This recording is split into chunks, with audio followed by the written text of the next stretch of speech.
Hello everyone, so welcome to my channel Miss Borden of Lake, and in today's video I'll be telling you about the topic the microscopy principle. ठीक है, तो आज की video में आप लोग को माइक्रोस्कोपी के प्रिंसिपल्स के बारे में बताने वाली हूँ. तो it's a kind of requested video. मुझे बहुत लोगों ने कमेंट सेक्शन में बोला था कि माइक्रोस्कोपी की प्रिंसिपल्स पे भी वीडियो बनानी है, तो that's why I am making it.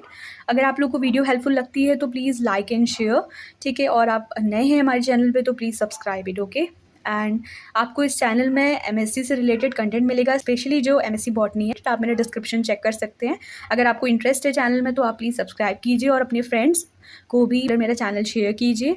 Okay, तो देखो माइक्रोस्कोपी के प्रिंसिपल में वैसे अगर मैं एक जनरल आपको बताऊं तो यहाँ पे हम दो चीज़ें पढ़ते हैं.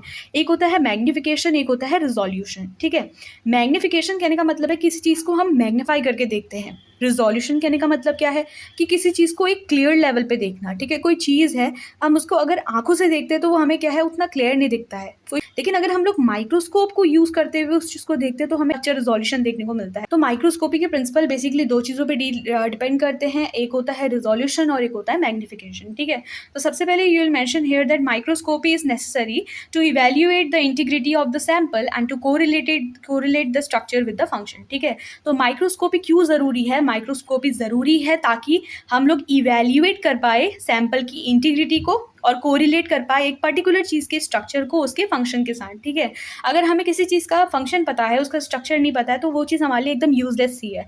हमने बोला हमें सेल मिली, सेल का फंक्शन हमें पता था लेकिन हमें उसका स्ट्रक्चर नहीं पता था. ठीक है, फिर रॉबर्ट हुक आए, रॉबर्ट ब्राउन आए, उन्होंने अलग अलग चीज़ों की डिस्कवरी की. किसी ने सेल की डिस्कवरी की, किसी ने न्यूक्लियस की डिस्कवरी की.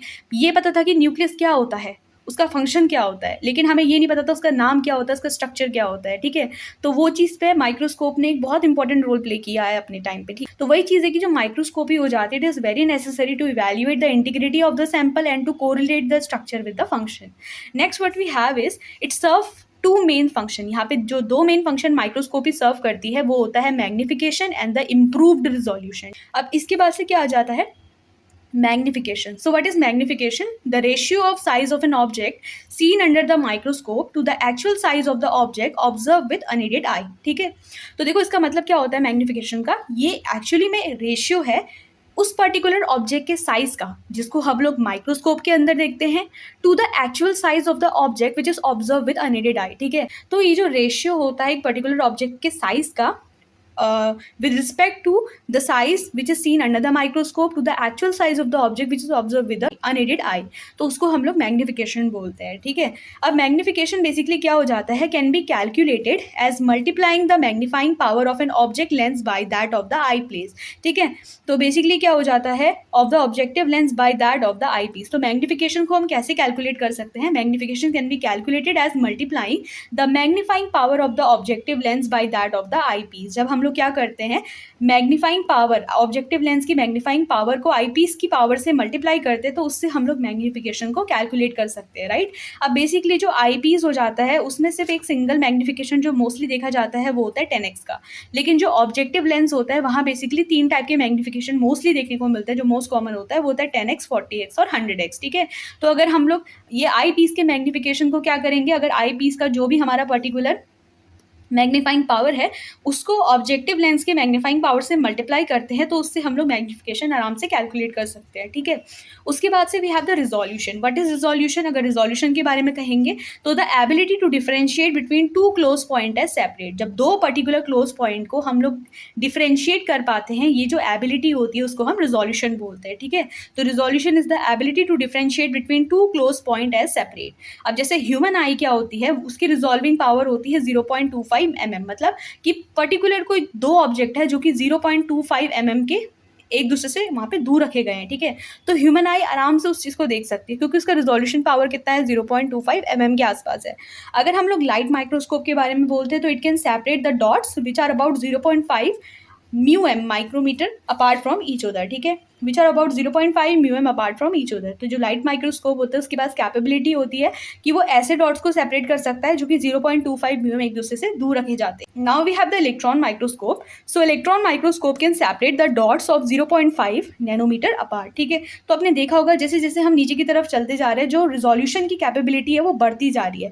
यहाँ पे सबसे क्लोज पॉइंट भी हमें क्या है अच्छे से दिखते हैं. ठीक है, अगर हम ह्यूमन आई के बारे में कहेंगे वो सिर्फ 0.25 mm दूर रखी गई चीज़ों को ही देख सकता है.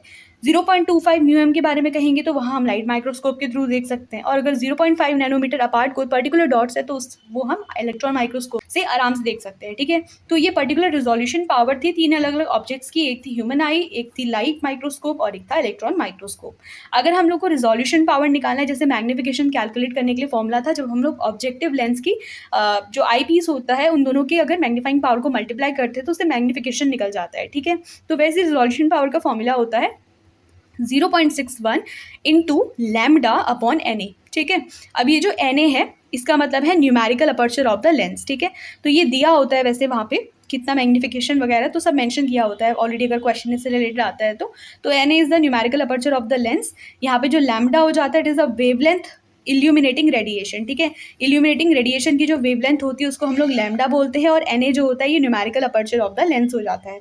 तो कोई रिजोल्यूशन पावर के रिलेटेड कोई क्वेश्चन वगैरह आता है तो उसको आप इस पर्टिकुलर फॉर्मूला से निकाल सकते हैं कि 0.61 into lambda upon NA, where lambda is the wavelength of illuminating radiation and the NA is the numerical aperture of the lens, ठीक है। So these all come under the topic microscopic principle. अगर आपका exam में microscopic principal आता है तो सबसे पहले आप समझाएंगे कि माइक्रोस्कोपी क्यों जरूरी है, ताकि हम स्ट्रक्चर के साथ फंक्शन को समझ सके और क्या कर सके, इंटीग्रिटी ऑफ सैंपल को इवैल्यूएट कर पाए। उसके बाद से दो मेन फंक्शन, मैग्निफिकेशन और इंप्रूव रिजोल्यूशन। देन आप मैग्निफिकेशन की डेफिनेशन एक्सप्लेन कर सकते हैं, उसके बाद से कैसे हम मैग्निफिकेशन को कैलकुलेट करते हैं ये मेंशन कर सकते हैं। आप आई पीस और ऑब्जेक्टिव लेंस के कुछ यहाँ पे पर्टिकुलर मैग्निफिकेशन मेंशन कर सकते हैं जो कि बहुत कॉमन होता है, like 10x, 10x, 40x and 100x, ठीक है। ये देखा जाता है in case of objective lens और ये देखा जाता है in case of eyepiece. Then resolution की डेफिनेशन आप मेंशन कर सकते हैं, उसके बाद से आप रिजोल्यूशन का एक पर्टिकुलर फॉर्मूला वहाँ पे मेंशन कर सकते हैं, ठीक है। So these are the only notes under the topic the microscopy principle. If the video is helpful then please like, share and subscribe. Thank you.